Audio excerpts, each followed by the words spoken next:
राजस्थान की पावन भूमि अपने प्राचीन मंदिरों, अद्भुत किंवदंतियों और गहरे धार्मिक महत्व के लिए जानी जाती है। इन्हीं में से एक है सांवलिया जी धाम, जो चित्तौड़गढ़ जिले में स्थित है और लाखों श्रद्धालुओं के लिए आस्था का अटूट केंद्र है।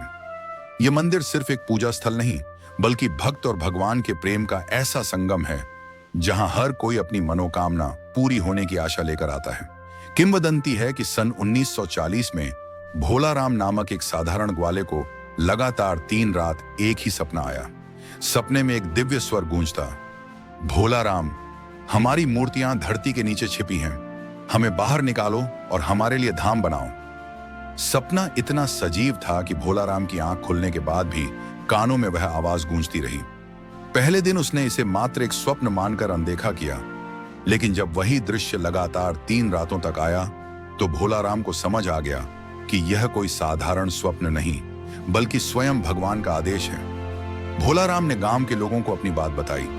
कुछ ने इसे आस्था मानकर तुरंत विश्वास किया, तो कुछ संशय में रहे, लेकिन अंततः सभी ने मिलकर भोलाराम के बताए स्थान बागुंड गांव के छापर में खुदाई शुरू की। जैसे जैसे फावड़े की चोटें मिट्टी पर पड़ती गईं, चारों ओर एक अद्भुत खुशबू फैलने लगी और फिर मिट्टी के नीचे से 3 दिव्य कृष्ण मूर्तियां प्रकट हुईं। एक हाथ में बांसुरी, मुख पर मोहक मुस्कान और सांवला रंग, मानो स्वयं श्री कृष्ण ने धरती पर अवतार लिया हो। मूर्तियों का तेज ऐसा था कि लोग अनायास ही भाव विभोर होकर जय सांवलिया सेठ की के जयकारे लगाने लगे। प्राप्त हुई 3 मूर्तियों को अलग अलग स्थानों पर स्थापित किया गया। 1. मंडफिया, यहाँ की मूर्ति को सबसे प्रमुख स्थान मिला और इसे सांवलिया जी धाम नाम से प्रसिद्धि मिली। 2. भातसोड़ा, दूसरा मंदिर यहां बनाया गया जहां भक्तों की भारी भीड़ रहती है। 3. बागुंड गांव का छापर, तीसरी मूर्ति उसी स्थान पर स्थापित की गई जहां वह मिली थी। मंदिरों की दूरी आपस में लगभग 5 किलोमीटर है और कहा जाता है कि जो भक्त एक ही दिन में तीनों धामों के दर्शन करता है, उसकी हर मनोकामना पूरी होती है। भक्त प्रेम से उन्हें सांवलिया सेठ कहते हैं। सेठ यानी धनी व्यापारी, लेकिन यहां धनी होने का अर्थ है आशीर्वादों का खजाना। विश्वास है कि जो भी सच्चे मन से यहां प्रार्थना करता है, उसकी आर्थिक समस्याएं दूर होती हैं और व्यापार में वृद्धि होती है। यही कारण है कि व्यापारी वर्ग यहां विशेष रूप से चढ़ावा चढ़ाने आता है। कई भक्त तो अपना पहला व्यापारिक सौदा करने से पहले यहां आकर नारियल चढ़ाते हैं। यह मंदिर श्रीनाथ द्वारा के बाद वैष्णव संप्रदाय का दूसरा सबसे बड़ा तीर्थ स्थल माना जाता है। राजस्थान, मध्य प्रदेश, गुजरात ही नहीं, बल्कि देश भर और विदेशों से भी श्रद्धालु यहां आते हैं।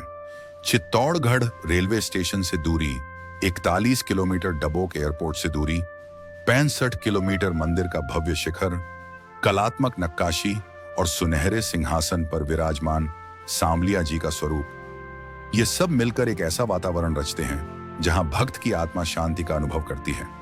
कई भक्तों का मानना है कि यहाँ की प्रार्थना कभी खाली नहीं जाती। किसी को अचानक व्यापार में लाभ हुआ, किसी का खोया हुआ रोजगार लौट आया, तो किसी की असाध्य बीमारी में सुधार हुआ।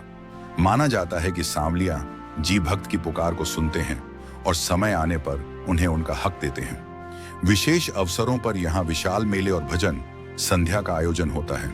जन्माष्टमी पर मंदिर को फूलों और रोशनी से सजाया जाता है और रात्रि 12 बजे आरती के समय ऐसा लगता है जैसे स्वयं श्री कृष्ण गोपियों संग रास रचा रहे हों। धाम की यात्रा केवल एक धार्मिक कार्यक्रम नहीं, बल्कि एक आध्यात्मिक अनुभव है।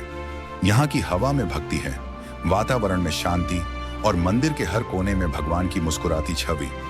जो भी श्रद्धालु यहाँ आता है, सांवलिया सेठ उसकी झोली भर देते हैं, चाहे वह धन हो, सुख हो या मन की शांति। ऐसे ही और वीडियो देखने के लिए बने रहे हमारे चैनल श्री करणी न्यूज के साथ।